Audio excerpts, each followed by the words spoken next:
regarding the water delivery system, Upcountry Maui needs to have control of that.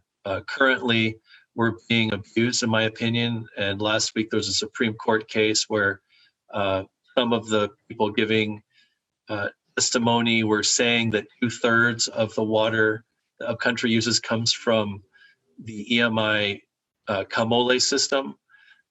We really need to have local control of that resource. Currently, it's controlled by a Canadian pension fund and its subsidiary Mahipono. I'm not going to badmouth Mahipono, but local people need to have control of the water so that we have water security for generations and foreign companies aren't profiting off our extremely valuable, priceless, and sacred Vai. I do think they have some sort of financial disclosure. I was on one of those boards. Certainly, we had to file that every year, all of our assets and our essentially liabilities and those sorts of financial things, any debts we had. Regarding the land board itself, the Department of Land and Natural Resources Board of Directors, I think we need to stop the appointment process, because I know through sources I've talked to that those are called patronage positions. And when someone helps a governor get elected, that's when they get appointed to those types of positions. And that position oversees billions of dollars worth of land and other types of public trust resources. So I think that those folks need to actually be employees of the state of Hawaii, just like I'm an employee of the United States Department of Agriculture, one of their boards. I'm on a state committee overseeing tens of millions of dollars of programs, and I get paid and I'm held accountable. There's full transparency. So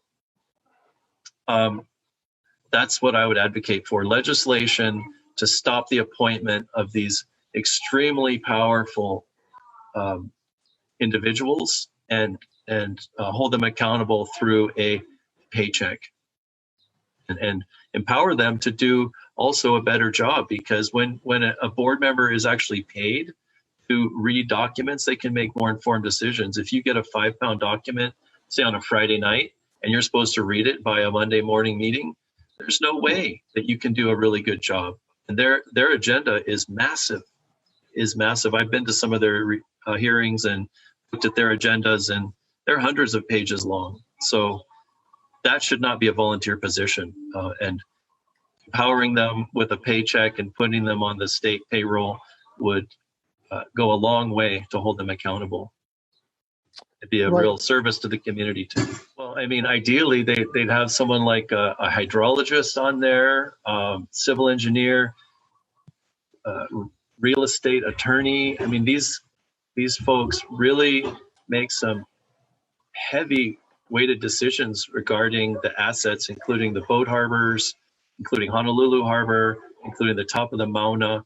And there should be scientists, attorneys, engineers, those types of people on there with the capacity to do a dang good job for us, the citizens, and our public trust. Well, some of them may have those types of degrees, but based on their decisions that I've seen, I'm pretty disappointed. So, except for a few of them, like Stan Rohrig comes to mind. He was a really good one, and as soon as he spoke his mind, the governor got rid of him. So, we need better advocates for the public trust and people who know what the Constitution means. I know there's attorneys on there, and I know the chair is an attorney, the Board of Land and Natural Resource Director, and others. And I don't know their exact education background, but I do know that after the governor appoints them, they're nominated or they're confirmed by the Senate. But one, would imagine that that there's a vetting process, but I think we can do better. I mean, Mauna Kea just speaks volumes to the fact that we can do better. East Maui water, we can do way better. Kauai has issues with water, we can do better, and on and on.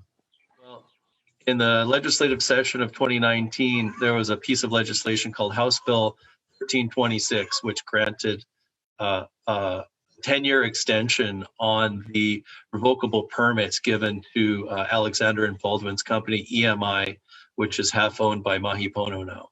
So I did not support that because the state of Hawaii hadn't been following its own rules for, like I said earlier, 35 years with the interim in-stream flow standards. They just take, and there's no science showing that what they take is okay. So when that bill came forward and my representative decided to vote for it, I decided that maybe it was time to have a different representative there. And so I enrolled in the Kuleana Academy and got trained to run as a candidate for state office. So really, House Bill 1326 kicked my passion into gear. I lobbied like crazy. I bought a pack of tickets to Honolulu and flew over there 21 times to lobby legislators to kill that bill. We did. We were very effective. We went to the legislature. We looked them right in the eye as they were about to take their vote in the Senate. I personally lobbied Clarence Nishihara, who is from Makawao, and let him know that the bill did not need to pass for upcountry water users to have all the water they need, because water comes to us from gravity through ditches. Like, turn it off is not even thinkable. Like, we are the people, we are the public trust. So I was there for the people and the Aina. That's why I went there. My company that I took time to register as a lobbyist is called Hui o Malama Aina. And that's what I care about. I care about the Aina. I care about my children's future in this community. And that's why I went.